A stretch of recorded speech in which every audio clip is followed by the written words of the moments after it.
ನಮಸ್ಕಾರ ಕದಂಬ ನ್ಯೂಸ್ಗೆ ಸ್ವಾಗತ. ನಾನು ಸೋನಿಕಾ ಸುದೇಶ್. ಮೊದಲಿಗೆ ಮುಖ್ಯಾಂಶಗಳು.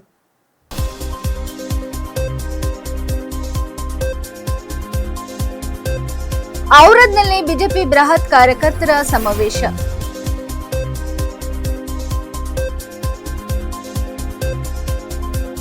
ಕನ್ನೇರಿ ಶ್ರೀಗಳ ಪ್ರವೇಶ ತಡೆಯದಿದ್ದರೆ ಬಸವ ಕಲ್ಯಾಣ ಬಂದ್.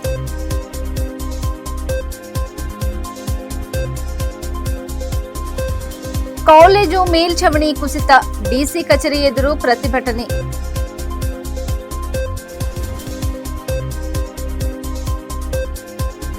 ಶೀಘ್ರವೇ ಜಿಲ್ಲಾ ತಾಲೂಕಾ ಪಂಚಾಯತ್ ಚುನಾವಣೆ, ಈಶ್ವರ್ ಖಂಡ್ರೆ. ಸುದ್ದಿಯ ವಿವರಗಳು. ಭಾರತೀಯ ಜನತಾ ಪಾರ್ಟಿ ಔರಾದ್ ಮಂಡಲದ ವತಿಯಿಂದ ಪಟ್ಟಣದಲ್ಲಿ ಆಯೋಜಿಸಲಾದ ಬೃಹತ್ ಕಾರ್ಯಕರ್ತರ ಸಮಾವೇಶದಲ್ಲಿ ಶಾಸಕ ಪ್ರಭು ಚವ್ಹಾಣ್ ಭಾಗವಹಿಸಿ ಕಾರ್ಯಕರ್ತರನ್ನುದ್ದೇಶಿಸಿ ಮಾತನಾಡಿದರು. ಈ ಸಂದರ್ಭದಲ್ಲಿ ಮಾತನಾಡಿದ ಅವರು, ಪಕ್ಷದ ಸಂಘಟನೆ ಇನ್ನಷ್ಟು ಬಲಿಷ್ಠವಾಗಲು ಕಾರ್ಯಕರ್ತರ ಪಾತ್ರ ಅತ್ಯಂತ ಮಹತ್ವದಾಗಿದೆ ಎಂದು ಹೇಳಿದರು. ಪ್ರತಿಯೊಬ್ಬ ಕಾರ್ಯಕರ್ತರ ಪರಿಶ್ರಮ, ಸಮರ್ಪಣೆ ಹಾಗೂ ಜನಸೇವೆಯ ಮನೋಭಾವವೇ ಪಕ್ಷದ ನಿಜವಾದ ಶಕ್ತಿಯಾಗಿದ್ದು, ಅಭಿವೃದ್ಧಿ ಮತ್ತು ಜನ ಕಲ್ಯಾಣದ ಸಂಕಲ್ಪದೊಂದಿಗೆ ಎಲ್ಲರೂ ಒಗ್ಗಟ್ಟಿನಿಂದ ಕಾರ್ಯನಿರ್ವಹಿಸಬೇಕು ಎಂದು ಕರೆ ನೀಡಿದರು. ಸಭೆಯಲ್ಲಿ ಮತದಾರರ ಪಟ್ಟಿ ವಿಶೇಷ ತೀವ್ರ ಪರಿಷ್ಕರಣೆ ಸರ್ ಕುರಿತು ಸವಿಸ್ತರವಾಗಿ ಚರ್ಚಿಸಲಾಯಿತು. ಕ್ಷೇತ್ರದ ಪ್ರತಿಯೊಬ್ಬ ಅರ್ಹ ಮತದಾರರ ಹೆಸರು ಮತದಾರರ ಪಟ್ಟಿಯಲ್ಲಿ ಸೇರ್ಪಡೆಯಾಗುವಂತೆ ಹಾಗೂ ಯಾವುದೇ ಅರ್ಹ ಮತದಾರರು ಪಟ್ಟಿಯಿಂದ ವಂಚಿತರಾಗದಂತೆ ಕಾರ್ಯಕರ್ತರು ಬೂತ್ ಮಟ್ಟದಲ್ಲಿ ಜಾಗೃತಿ ಮೂಡಿಸಬೇಕು ಎಂದು ಸೂಚಿಸಿದರು. ಜೊತೆಗೆ ಚುನಾವಣಾ ಆಯೋಗದ ಮಾರ್ಗಸೂಚಿಗಳ ಅನುಸಾರ ಪರಿಣಾಮಕಾರಿಯಾಗಿ ಕಾರ್ಯನಿರ್ವಹಿಸುವಂತೆ ತಿಳಿಸಿದರು. ಕಾರ್ಯಕ್ರಮದಲ್ಲಿ ಪಕ್ಷದ ಮುಖಂಡರು, ಪದಾಧಿಕಾರಿಗಳು ಹಾಗೂ ಸಾವಿರಾರು ಕಾರ್ಯಕರ್ತರು ಭಾಗವಹಿಸಿ ಸಮಾವೇಶವನ್ನು ಯಶಸ್ವಿಗೊಳಿಸಿದರು. ಜೂನ್ 28ರಂದು ಬಸವ ಕಲ್ಯಾಣದಲ್ಲಿ ಆಯೋಜಿಸಿರುವ ಬಸವಾದಿ ಶರಣರ ಹಿಂದೂ ಸಮಾವೇಶದಲ್ಲಿ ಪಾಲ್ಗೊಳ್ಳಲು ಆಗಮಿಸಲಿರುವ ಕನ್ನೇರಿ ಮಠದ ಅಧ್ಯಕ್ಷ ಕಾಡಸಿದ್ದೇಶ್ವರ ಸ್ವಾಮಿಗಳ ಪ್ರದೇಶವನ್ನು ತಡೆಯಬೇಕು, ಇಲ್ಲವಾದಲ್ಲಿ ಬಸವ ಕಲ್ಯಾಣ ಬಂದ್ಗೆ ಕರೆ ನೀಡಿ ಹೋರಾಟ ನಡೆಸಲಾಗುವುದು ಎಂದು ರಾಷ್ಟ್ರೀಯ ಬಸವ ದಳ ಎಚ್ಚರಿಕೆ ನೀಡಿದೆ. ಪಟ್ಟಣದ ಬಿಕೆಡಿಬಿ ಸಭಾಂಗಣದಲ್ಲಿ ರಾಷ್ಟ್ರೀಯ ಬಸವ ದಳ, ಲಿಂಗ ಧರ್ಮ ಮಹಾಸಭಾ ಹಾಗೂ ಕ್ರಾಂತಿ ಗಂಗೋತ್ರಿ ಅಕ್ಕ ನಾಗಲಂಬಿಕಾ ಮಹಿಳಾ ಗಣದ ವತಿಯಿಂದ ನಡೆದ ಸಭೆಯಲ್ಲಿ ಈ ನಿರ್ಧಾರ ಕೈಗೊಳ್ಳಲಾಯಿತು. ಸಭೆಯಲ್ಲಿ ಮಾತನಾಡಿದ ಬೆಂಗಳೂರಿನ ಚನ್ನಬಸವೇಶ್ವರ ಜ್ಞಾನಪೀಠದ ಪೀಠಾಧ್ಯಕ್ಷರಾದ ಡಾ ಚನ್ನಬಸವಾನಂದ ಸ್ವಾಮೀಜಿ, ಮಹಾರಾಷ್ಟ್ರದ ಕನ್ನೇರಿ ಮಠದ ಅಧ್ಯಕ್ಷ ಕಾಡಸಿದ್ದೇಶ್ವರ ಸ್ವಾಮಿಗಳು ರಾಜ್ಯದ ವಿವಿಧ ಭಾಗಗಳಲ್ಲಿ ಬಸವಾದಿ ಶರಣರ ಹಿಂದೂ ಸಮಾವೇಶಗಳನ್ನು ನಡೆಸುತ್ತಿದ್ದು, ಸಮಾವೇಶದ ಹೆಸರಿನಲ್ಲಿ ಬಸವಾದಿ ಶರಣರ ಎಂಬ ಪದ ಬಳಕೆ ಮಾಡುವುದು ಸರಿಯಲ್ಲ. ಆಯೋಜಕರು ಕೇವಲ ಹಿಂದೂ ಸಮಾವೇಶ ಹೆಸರಿನಲ್ಲಿ ಕಾರ್ಯಕ್ರಮ ನಡೆಸಲಿ.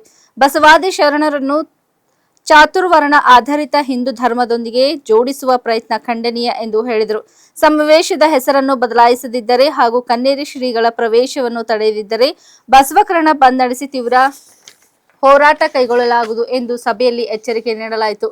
ಬಸವಣ್ಣ ಹಾಗೂ ಶರಣರ ವಿಚಾರಗಳನ್ನು ತಪ್ಪಾಗಿ ಅರ್ಥೈಸುವ ಮೂಲಕ ಸಮಾಜದಲ್ಲಿ ಅಶಾಂತಿ ಉಂಟು ಮಾಡುತ್ತಿದ್ದಾರೆ ಎಂದು ಆರೋಪಿಸಿದರು. ಬಸವ ತತ್ವದ ಪ್ರಚಾರ ಮಾಡುತ್ತಿರುವ ಲಿಂಗಾಯತ್ ಮಠಾಧೀಶರನ್ನು ಅವಹೇಳನಕಾರಿ ಪದಗಳಿಂದ ಟೀಕಿಸುವ ಮೂಲಕ ಸಮಾಜದಲ್ಲಿ ಭಿನ್ನ ಅಭಿಪ್ರಾಯ ಸೃಷ್ಟಿಸಲಾಗುತ್ತಿದೆ. ಇದರಿಂದ ಕಾನೂನು ಸುವ್ಯವಸ್ಥೆಗೆ ಧಕ್ಕೆ ಉಂಟಾಗುವ ಸಾಧ್ಯತೆ ಇದ್ದು, ಅವರನ್ನು ಬೀದರ್ ಜಿಲ್ಲೆಗೆ ಪ್ರವೇಶಿಸದಂತೆ ನಿರ್ಬಂಧಿಸಬೇಕು ಎಂದು ಅವರು ಆಗ್ರಹಿಸಿದರು.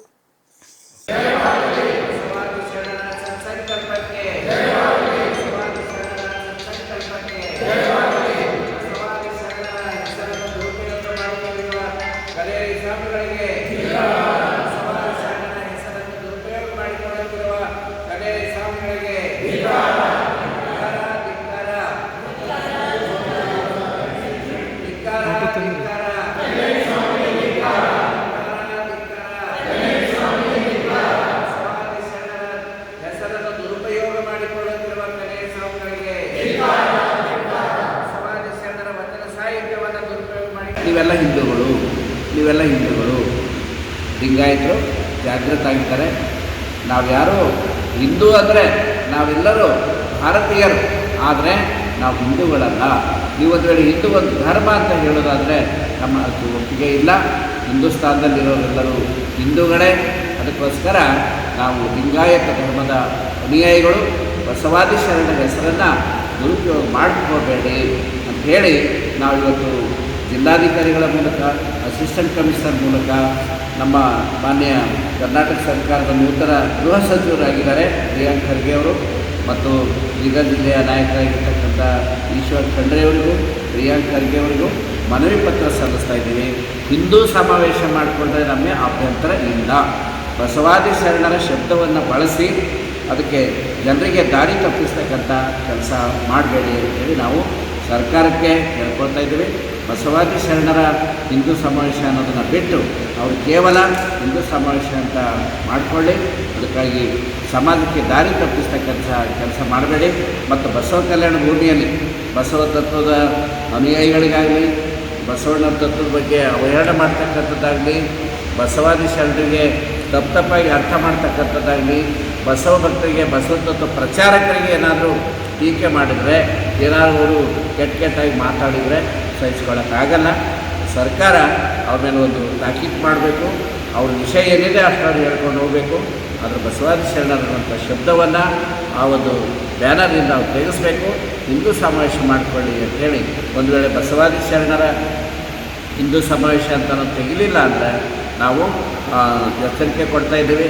ಆವತ್ತಿನ ದಿವಸ ಬಸವ ಕಲ್ಯಾಣ ಬಂದಾಗ್ಬೋದು, ಬೀದರ್ ಬಂದಾಗ್ಬೋದು, ಮುಂದೆ ಆಗ್ತಕ್ಕಂಥ ಒಂದು ಅನಾಹುತಕ್ಕೆ ಜಿಲ್ಲಾಡಳಿತ ಮತ್ತು ಈ ಸರ್ಕಾರದ ಹೊಣೆಗಳಾಗಬೇಕಾಗುತ್ತೆ. ಅದಕ್ಕೋಸ್ಕರ ಬಸವಾದಿ ಶರಣರ ಹೆಸರನ್ನು ದುರುಪಯೋಗ ಮಾಡ್ಕೊಳ್ತಕ್ಕಂಥವರಿಗೆ ಸರ್ಕಾರ ಎಚ್ಚರಿಕೆ ವಹಿಸಿ ಅವರಿಗೆ ಅನುಮತಿ ಕೊಡಬೇಕು. ಬಸವಾದಿ ಶರಣರ ಶಬ್ದವನ್ನು ತೆಗೆದು ಹಾಕಬೇಕು ಅಂತೇಳಿ ನಾವು ಸರ್ಕಾರಕ್ಕೆ ಮನವಿ ಮಾಡಿಕೊಡ್ತಾ ಇದ್ದೇವೆ. ಅದಕ್ಕೋಸ್ಕರ ಇವತ್ತು ದಿವಸ ನಾವು ಸಭೆ ಸೇರಿದ್ದೀವಿ. ಈಗ AC ಅವ್ರ ಕಡೆ ಹೋಗಿ ನಾವು ಮನವಿಯನ್ನು ಸಲ್ಲಿಸ್ತಾ ಇದ್ದೀವಿ. ಎಲ್ಲ ಬೇರೆ ಬೇರೆ ಊರುಗಳಿಂದ, ಜಿಲ್ಲೆಗಳಿಂದ, ತಾಲೂಕುಗಳಿಂದ ಬಂದಿರತಕ್ಕಂಥ ಎಲ್ಲ ರಾಷ್ಟ್ರೀಯ ಬಸವಣ್ಣದ ಕ್ರಾಂತಿಗಳು ಇವತ್ತು ಮೇಳಾಗಣ ಮತ್ತು ಲಿಂಗಾಯತರ ಮಹಾಸಭಾದ ಎಲ್ಲ ಶರಣರಿಗೂ ಕೂಡ ನಾವು ಧನ್ಯವಾದಗಳನ್ನು ಸಲ್ಲಿಸಿ ಶುಭವನ್ನು ಹಾರೈಸ್ತಾ ಇದ್ದೇವೆ. ಕಲಬುರಗಿ ನಗರದ ಸರ್ಕಾರಿ ಬಾಲಕಿಯರ ಕಾಲೇಜಿನ ಮೇಲ್ಛಾವಣಿಯ ಸಿಮೆಂಟ್ ಕುಸಿದು ವಿದ್ಯಾರ್ಥಿನಿಯರು ಗಾಯಗೊಂಡ ಘಟನೆ ಖಂಡಿಸಿ ವಿದ್ಯಾರ್ಥಿಗಳು ಹಾಗೂ ವಿವಿಧ ಸಂಘಟನೆಗಳ ಕಾರ್ಯಕರ್ತರು ಜಿಲ್ಲಾಧಿಕಾರಿಗಳ ಕಚೇರಿ ಎದುರು ಪ್ರತಿಭಟನೆ ನಡೆಸಿದರು. ಗಾಯಗೊಂಡ ವಿದ್ಯಾರ್ಥಿನಿಯರಿಗೆ ಸೂಕ್ತ ಪರಿಹಾರ ನೀಡಬೇಕು ಹಾಗೂ ಘಟನೆಯ ಕುರಿತು ಸಮಗ್ರ ತನಿಖೆ ನಡೆಸಿ ನಿರ್ಲಕ್ಷ್ಯಕ್ಕೆ ಕಾರಣ ಆದವರ ವಿರುದ್ಧ ಕ್ರಮ ಕೈಗೊಳ್ಳಬೇಕು ಎಂದು ಪ್ರತಿಭಟನಾಕಾರರು ಒತ್ತಾಯಿಸಿದರು. ಈ ವೇಳೆ ಕೆಲ ಕಾಲ ರಸ್ತೆ ತಡೆ ನಡೆಸಿ ಸರ್ಕಾರದ ವಿರುದ್ಧ ಆಕ್ರೋಶ ವ್ಯಕ್ತಪಡಿಸಿದರು. ಪ್ರತಿಭಟನಾಕಾರರು ಮಾತನಾಡಿ, ಕಾಲೇಜು ಕಟ್ಟಡ ನಿರ್ಮಾಣವಾಗಿ ಇನ್ನೂ 10 ವರ್ಷಗಳು ಪೂರ್ಣಗೊಂಡಿಲ್ಲ. ಆದರೆ ಈಗಾಗಲೇ ಕಟ್ಟಡ ಕುಸಿಯುವ ಹಂತಕ್ಕೆ ತಲುಪಿರುವುದು ನಿರ್ಮಾಣ ಕಾಮಗಾರಿಯ ಗುಣಮಟ್ಟದ ಬಗ್ಗೆ ಅನುಮಾನ ಮೂಡಿಸಿದೆ ಎಂದು ಆರೋಪಿಸಿದರು. ರಾಜ್ಯದ ಹಲವು ಸರ್ಕಾರಿ ಶಾಲೆ ಮತ್ತು ಕಾಲೇಜುಗಳ ಕಟ್ಟಡಗಳು ಶಿಥಾಲ ವ್ಯವಸ್ಥೆಯಲ್ಲಿದ್ದು ವಿದ್ಯಾರ್ಥಿಗಳ ಜೀವಕ್ಕೆ ಅಪಾಯ ಉಂಟಾಗುವ ಪರಿಸ್ಥಿತಿ ನಿರ್ಮಾಣವಾಗಿದೆ. ಆದ್ದರಿಂದ ಸರ್ಕಾರ ತಕ್ಷಣ ಎಲ್ಲಾ ಸರ್ಕಾರಿ ಶಿಕ್ಷಣ ಸಂಸ್ಥೆಗಳ ಕಟ್ಟಡಗಳ ಸುರಕ್ಷಿತ ಪರಿಶೀಲನೆ ನಡೆಸಿ ದುರಸ್ತಿ ಹಾಗೂ ನಿರ್ವಹಣಾ ಕಾಮಗಾರಿಗಳನ್ನು ಕೈಗೊಳ್ಳಬೇಕು ಎಂದು ಆಗ್ರಹಿಸಿದರು. ಪ್ರತಿಭಟನೆಯ ಹಿನ್ನೆಲೆಯಲ್ಲಿ ಸ್ಥಳದಲ್ಲಿ ಕೆಲಕಾಲ ಉದ್ವಿಗ್ನ ವಾತಾವರಣ ನಿರ್ಮಾಣವಾಗಿದ್ದು ಅಧಿಕಾರಿಗಳು ಮನವಿ ಸ್ವೀಕರಿಸಿ ಅಗತ್ಯ ಕ್ರಮ ಕೈಗೊಳ್ಳುವ ಭರವಸೆ ನೀಡಿದ ಬಳಿಕ ಪ್ರತಿಭಟನೆಯನ್ನು ಹಿಂತೆಗೆದುಕೊಳ್ಳಲಾಯಿತು.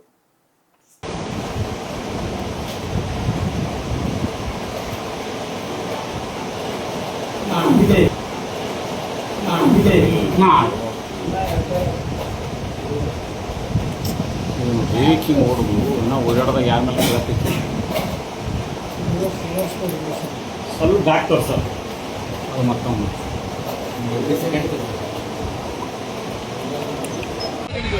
ನಿಮ್ಗೆ ಯಾರಿಗಿನ ಕೂದಲು ಧಕ್ಕೆ ಅದಲ್ಲ ನನ್ನ ಮಗಳಿದ್ದಾಗ ಇವ್ರು ಯಾರ ಕೈ ಹಚ್ಚಲಿ ಹೇಳ್ತೀನಿ.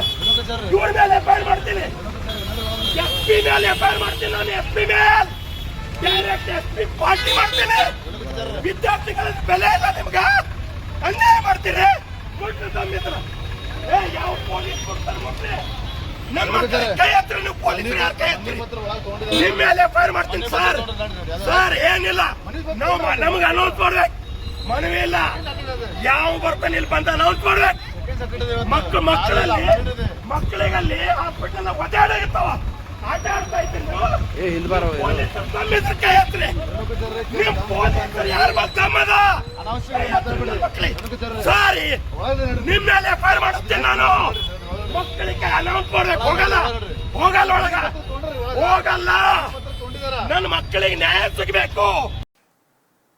ರಾಜ್ಯದಲ್ಲಿ ಬಾಕಿ ಉಳಿದಿರುವ ಜಿಲ್ಲಾ ಪಂಚಾಯತ್ ಹಾಗೂ ತಾಲೂಕಾ ಪಂಚಾಯತ್ ಚುನಾವಣೆಗಳನ್ನು ಅಕ್ಟೋಬರ್, ನವೆಂಬರ್ ತಿಂಗಳ ಅವಧಿಯಲ್ಲಿ ನಡೆಸಲು ಸರ್ಕಾರ ಸಕಲ ಸಿದ್ಧತೆಗಳನ್ನು ಮಾಡಿಕೊಂಡಿದ್ದು ಶೀಘ್ರದಲ್ಲೇ ಚುನಾವಣಾ ಪ್ರಕ್ರಿಯೆ ಆರಂಭವಾಗಲಿದೆ ಎಂದು ಗ್ರಾಮೀಣ ಅಭಿವೃದ್ಧಿ ಮತ್ತು ಪಂಚಾಯತ್ ರಾಜ್ ಸಚಿವ ಈಶ್ವರ್ ಖಂಡ್ರೆ ತಿಳಿಸಿದ್ದಾರೆ.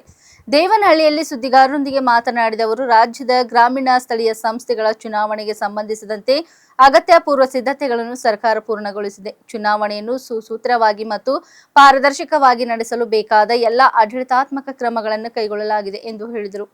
ಜಿಲ್ಲಾ ಪಂಚಾಯತ್ ಹಾಗೂ ತಾಲೂಕಾ ಪಂಚಾಯತ್ಗಳು ಗ್ರಾಮೀಣ ಅಭಿವೃದ್ಧಿಯ ಪ್ರಮುಖ ಅಂಗಗಳಾಗಿದ್ದು ಸ್ಥಳೀಯ ಆಡಳಿತ ವ್ಯವಸ್ಥೆಯನ್ನು ಮತ್ತಷ್ಟು ಬಲಪಡಿಸುವ ಉದ್ದೇಶದಿಂದ ಚುನಾವಣಾ ನಡೆಸಲು ಸರ್ಕಾರ ಬದ್ಧವಾಗಿದೆ. ಅಕ್ಟೋಬರ್ ಅಥವಾ ನವೆಂಬರ್ ತಿಂಗಳಲ್ಲಿ ಚುನಾವಣೆ ನಡೆಸುವ ಗುರಿ ಹೊಂದಲಾಗಿದ್ದು, ಈ ಸಂಬಂಧ ಚುನಾವಣಾ ಆಯೋಗದೊಂದಿಗೆ ಸಮನ್ವಯ ಸಾಧಿಸಿ ಮುಂದಿನ ಕ್ರಮಗಳನ್ನು ಕೈಗೊಳ್ಳಲಾಗುತ್ತಿದೆ ಎಂದು ತಿಳಿಸಿದರು.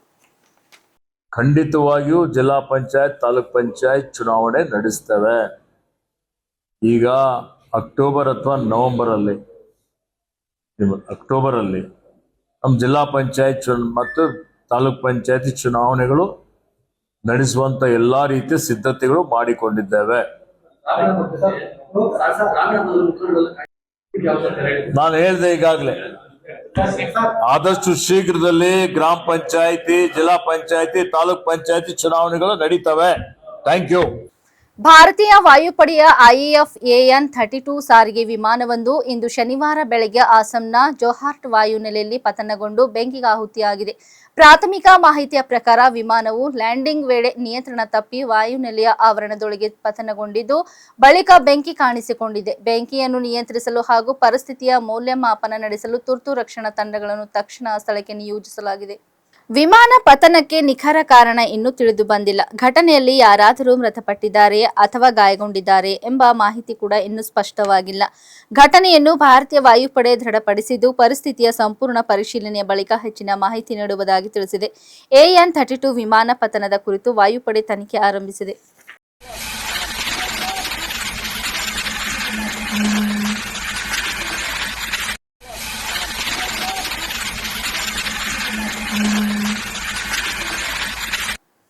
ಇಲ್ಲಿವರೆಗೆ ಸುದ್ದಿ ಕೊಟ್ಟಿದ್ದು ನಾನು ಸೋನಿಕಾ ಸುದೇಶ್. ಮುಂದಿನ ಸುದ್ದಿಯೊಂದಿಗೆ ಮತ್ತೆ ಭೇಟಿಯಾಗೋಣ. ವಂದನೆಗಳು.